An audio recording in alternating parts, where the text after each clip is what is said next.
Hello, children. We are now beginning with Chapter 2 Polynomials of Standard 10th. You have studied a little bit about polynomials up till last year. Let us revise a little and move forward.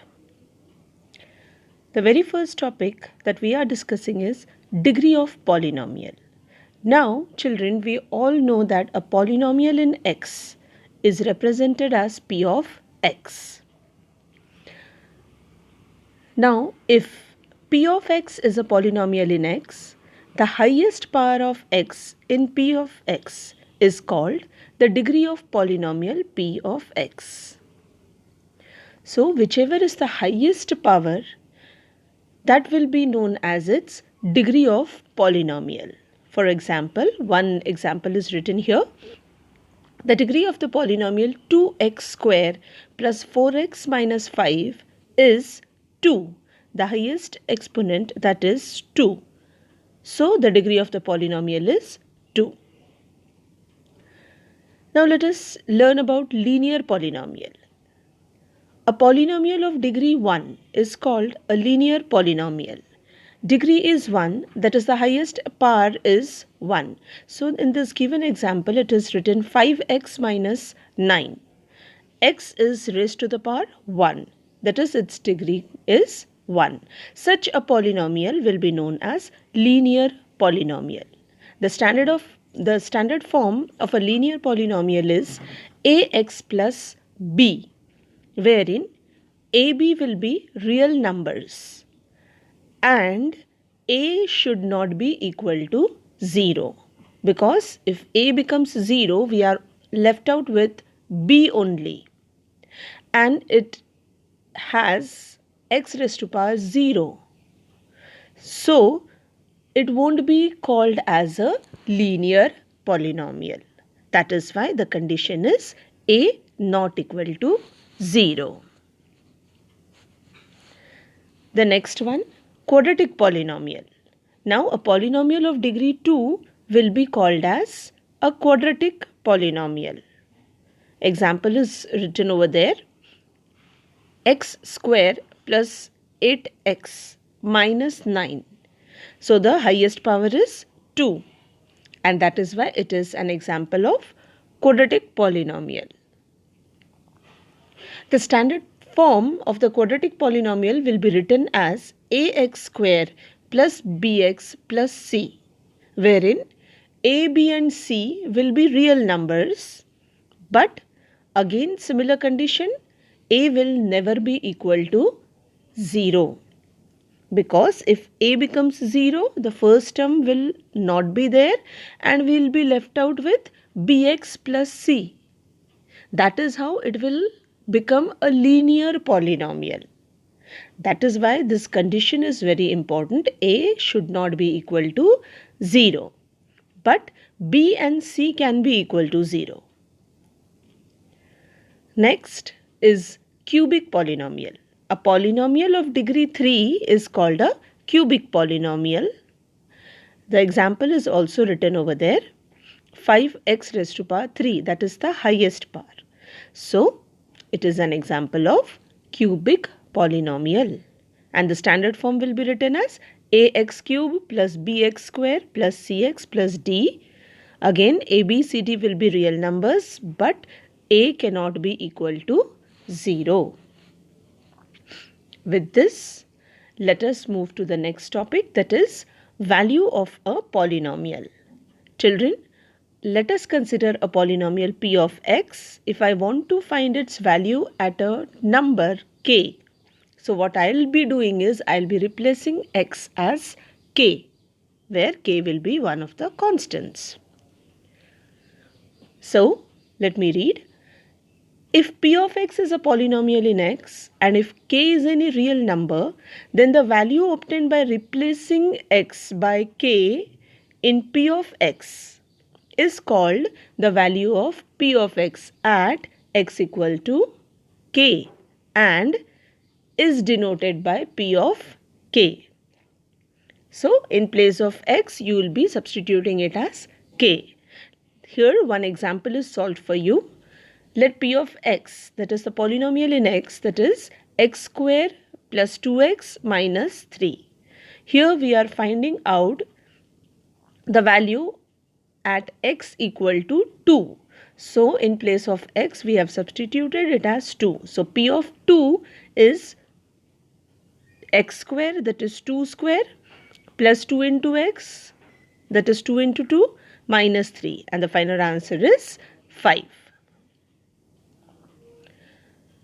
The next topic, 0 of a polynomial. Now this is a very important topic.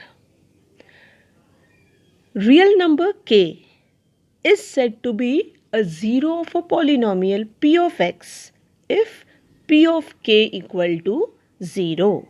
In the above example, we have got p of 2 as 5. In some case, we may get the solution as 0. That number which is substituted is known as 0 of a polynomial if the final solution is 0. That is why the definition goes as a real number k, when it makes p of k equal to 0, that k is known as 0 of the polynomial. Children, 0 of polynomial may be 0 or may be some other number also. The next topic is 0 polynomial. The constant polynomial whose all coefficients are 0 is a 0 polynomial. It is simple enough. Every coefficient, if it is 0, it becomes a 0 polynomial. So the number 0 is a 0 polynomial. But 0 of a polynomial is different. 0 of a polynomial may be 0, may not be 0. But 0 polynomial is always 0. So you have to understand the difference between these two. Now, with this knowledge, let us move to the next topic, that is graphical representation. Graphical representation of linear polynomial. Then we will proceed to quadratic and cubic polynomial also. Linear means a line. We have studied about the general form of linear polynomial, that is ax plus b, a not equal to 0. If the graph is plot on xy axis with y equal to ax plus b, it will be a straight line which intersects the x-axis at exactly one point. And this point is represented as minus b upon a comma 0.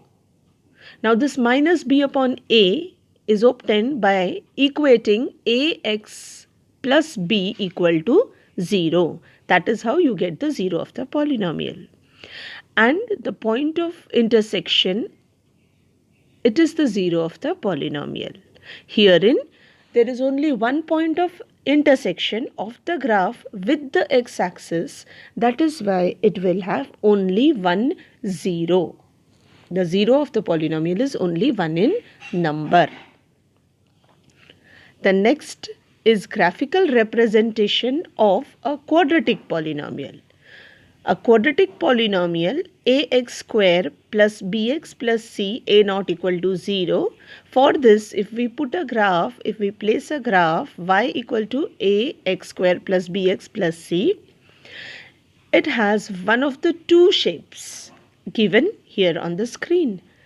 Either open upwards like a normal U, or open downwards, it is the inverted U shape, depending on a greater than or lesser than 0. These shapes are known as parabolas. You have to understand the shape only. You need not construct these. Herein, if you study the graph, you will see that the red line, the horizontal and the vertical, they are the axis, x-axis and y-axis. And the graph is shown by green color. Now this graph is intersecting the x-axis at two places. So the given polynomial has two zeros. Okay, so 0 of the polynomial is the point of intersection of the graph with the x-axis. Now let us go in details. Here we are studying about zeros of a quadratic polynomial. Now if you study the quadratic polynomial, its degree is 2. So children, there will be at the most 2 zeros for the quadratic polynomial. Now 3 cases may generate.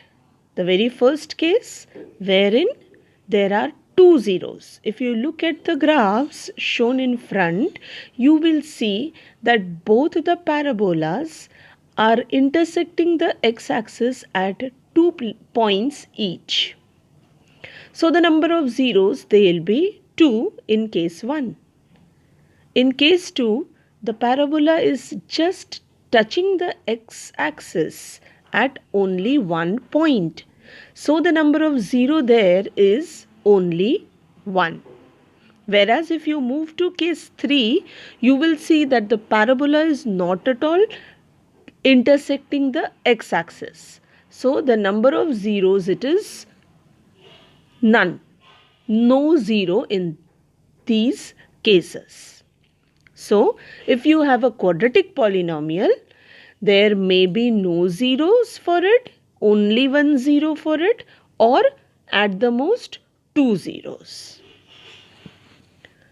Let's move to the cubic polynomial. Now we all know that for a cubic polynomial, the degree is 3. If the degree is 3, at the most you will have 3 zeros.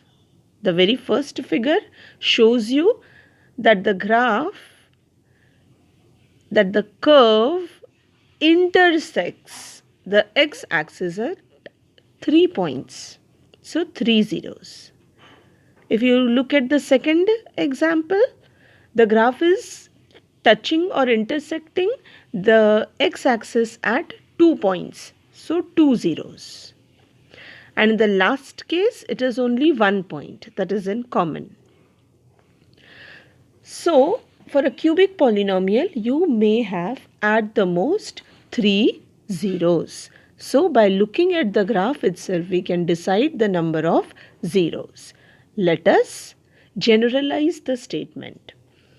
In general, given a polynomial p of x of degree n, the graph of y equal to p of x intersects the x-axis at most n points. Degree 3, at the most 3 intersection points. That is how it goes. Therefore, a polynomial p of x of degree n has at most n zeros. At the most n number of zeros. They can be lesser also. With this knowledge, let us move towards exercise 2.1. The graphs of y equal to p of x are given in the following figure for some polynomials p of x. Find the number of zeros of p of x in each case. Now the figures and the solutions are on your screen. If you look at the first sub-question, you will see that the graph, your given curve, that is all shown in green color, it is not at all intersecting the x-axis. So no 0. Second sub-question, only one intersection point, so 1 0. The third sub-question, herein the curve is intersecting the x-axis at 3 distinct points. So the number of zeros, it is 3 in number. For the fourth sub-question, there are only 2 intersection points. So 2 zeros followed by 4 zeros and 3 zeros in the fifth and sixth sub-questions respectively. Hope you have understood the topic. Thank you for now.